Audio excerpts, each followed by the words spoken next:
السلام علیکم ورحمۃ اللہ وبرکاتہ۔ لرننگ ٹیچنگ پیش کرتے ہیں جماعت چہارم مضمون اردو، اور آج ہم سبق کی بلند خوانی کریں گے۔ اور کون سے سبق کی بلند خوانی کریں گے؟ تو ہم بلند خوانی کریں گے سبق نمبر 2، حضرت ابو ہریرہ رضی اللہ عنہ۔ تو چلیے شروع کرتے ہیں آج کا ویڈیو۔ سبق نمبر 2، حضرت ابو ہریرہ رضی اللہ عنہ۔ اللہ کے رسول حضرت محمد صلی اللہ علیہ وسلم کے ساتھیوں کو صحابہ رضی اللہ عنہما کہا جاتا ہے۔ حضرت ابو ہریرہ رضی اللہ عنہ بھی ایک صحابی ہیں۔ پہلے ان کا نام عبد شمس تھا۔ اس نام کے معنی ہیں سورج کا بندہ۔ اسلام لانے کے بعد حضور اکرم صلی اللہ علیہ وسلم نے ان کا نام عبد الرحمن رکھ دیا۔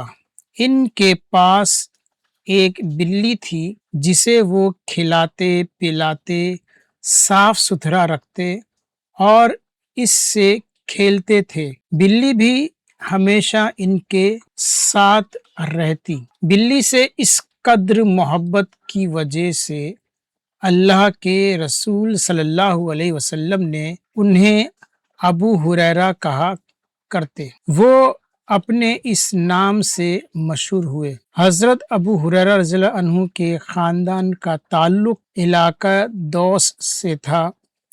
ایمان لانے کے بعد وہ اپنے قبیلے کے ساتھ حضور صلی اللہ علیہ وسلم کی خدمت میں حاضر ہوئے۔ حضور صلی اللہ علیہ وسلم کی پاکیزہ سیرت نے حضرت ابو ہریرہ رضی اللہ عنہ کو آپ صلی اللہ علیہ وسلم کا گرویدہ بنا دیا۔ وہ رات دن اللہ کے رسول صلی اللہ علیہ وسلم کی صحبت میں رہ کر ایمان اور اخلاق کی باتیں سیکھتے رہتے۔ انہیں اس بات کا احساس تھا کہ وہ دیر سے ایمان لائے ہیں، اس لیے انہوں نے اپنا معمول بنا لیا تھا کہ ہر وقت حضور اکرم صلی اللہ علیہ وسلم کی خدمت میں حاضر رہتے اور آپ صلی اللہ علیہ وسلم کی مجلسوں میں شرکت کرتے۔ حضرت ابو ہریرہ رضی اللہ عنہ بچپن ہی سے بڑے ذہین تھے۔ حضور اکرم صلی اللہ علیہ وسلم کے ساتھ طویل مدت تک رہنے کی وجہ سے انہیں سینکڑوں احادیث یاد ہو گئی تھیں۔ حضور اکرم صلی اللہ علیہ وسلم کی وفات کے بعد دینی مسائل کے حل کی تلاش میں دور دور سے لوگ مدینہ آنے لگے۔ اس وقت حضرت ابو ہریرہ رضی اللہ عنہ کی حضور صلی اللہ علیہ وسلم سے قربت کی وجہ سے لوگ انہی سے پوچھتے۔ وہ خود بھی آگے بڑھ کر لوگوں کے سامنے حدیثیں بیان کرتے۔ اپنی زندگی کے آخری سال تک ان کا یہی معمول رہا۔ اس وقت اسلامی دنیا میں ان کی حیثیت ایک چلتے پھرتے مدرسے کی سی ہو گئی تھی۔ اپنی مثالی حافظے کی مدد سے انہوں نے دین کا علم ایک نسل سے دوسری نسل تک پہنچانے میں کامیابی حاصل کی۔ احادیث کے بیان کے سلسلے میں ان کی خدمات نہایت وسیع ہیں۔ ایک مرتبہ خلیفہ مروان بن حکم نے حضرت ابو ہریرہ رضی اللہ عنہ کا امتحان لینا چاہا۔ انہوں نے حضرت ابو ہریرہ رضی اللہ عنہ کو اپنے پاس بلا کر مطالبہ کیا کہ رسول اللہ صلی اللہ علیہ وسلم کی کوئی حدیث سنائے۔ خلیفہ نے پہلے اپنے ایک کاتب کو پردے کے پیچھے بٹھا دیا اور اسے کہہ دیا کہ ابو ہریرہ رضی اللہ عنہ جو کچھ بولیں اسے لکھ لیا جائے۔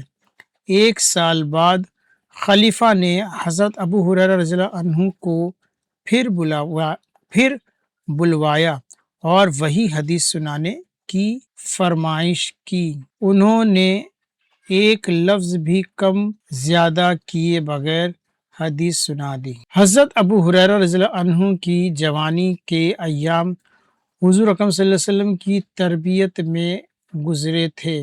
اس تربیت کا اثر ان کی زندگی پر ہمیشہ رہا۔ ان کے دل میں اللہ کے رسول کی بے پناہ محبت تھی۔ انہوں نے مسلسل 50 برس تک رسول اکرم صلی اللہ علیہ وسلم کی حدیثوں کو بیان کر کے دین کی بے مثال خدمت انجام دی۔ سن 59 ہجری میں 78 برس کی عمر میں حضرت ابو ہریرہ رضی اللہ عنہ نے وفات پائی اور مدینے کے مشہور قبرستان بقیع میں دفن کیے گئے۔ اب اس کو میں نے ایک ایک لفظ کو سرخ لائن سے، سرخ لکیر سے آپ کو اس لفظ کے تلفظ کے بارے میں بتایا۔